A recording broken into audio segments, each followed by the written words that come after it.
A Letter to God by Gregorio López y Fuentes, narrated by Donald Kinney. The house, the only one in the entire valley, sat on the crest of a low hill. From this height one could see the river, and next to the corral the field of ripe corn, dotted with the kidney bean flowers that always promised a good harvest. The only thing the earth needed was a rainfall, or at least a shower. Throughout the morning, Lencho, who knew his fields intimately, had done nothing else but scan the sky toward the northeast. "Now we're really going to get some water, woman." The woman, who was preparing supper, replied, "Yes, God willing."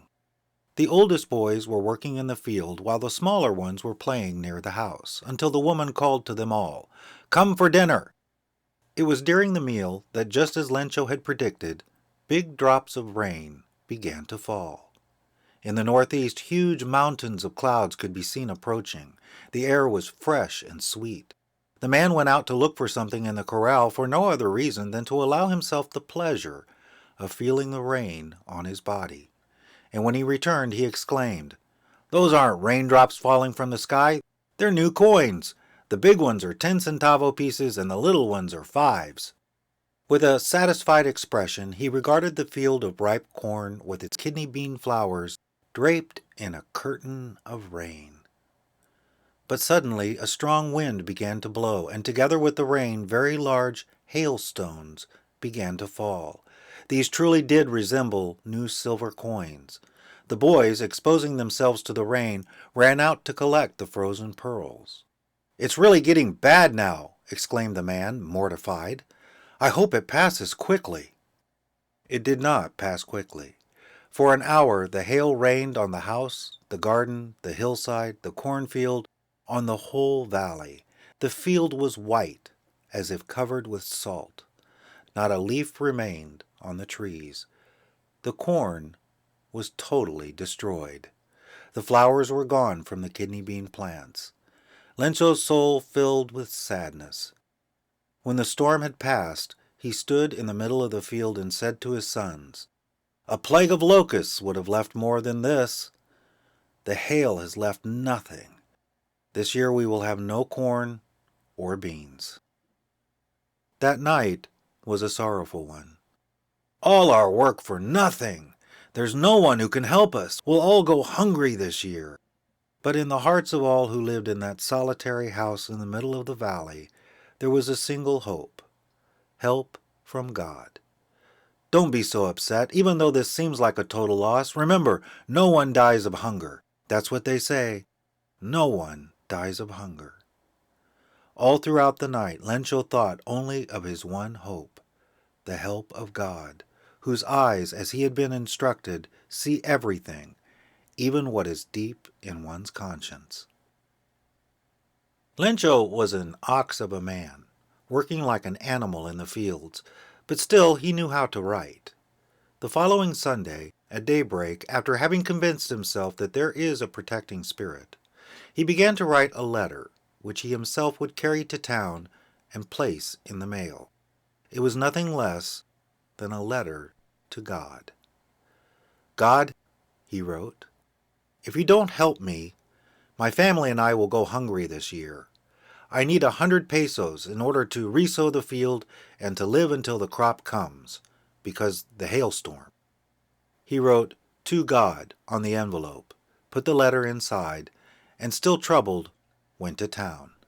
At the post office he placed a stamp on the letter and dropped it into the mailbox.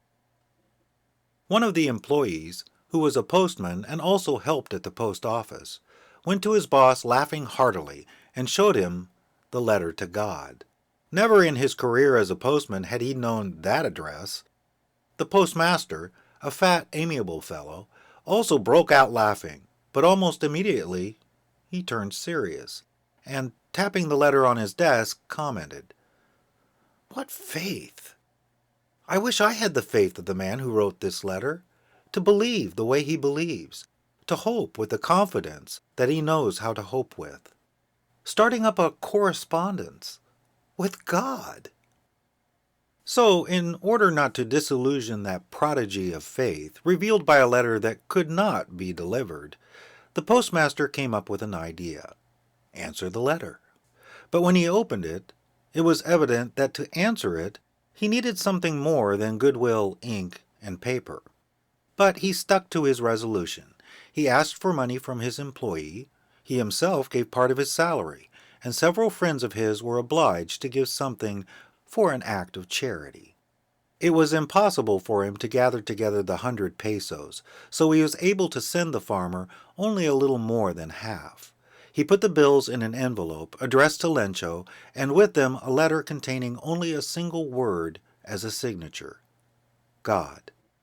The following Sunday, Lencho came a bit earlier than usual to ask if there was a letter for him.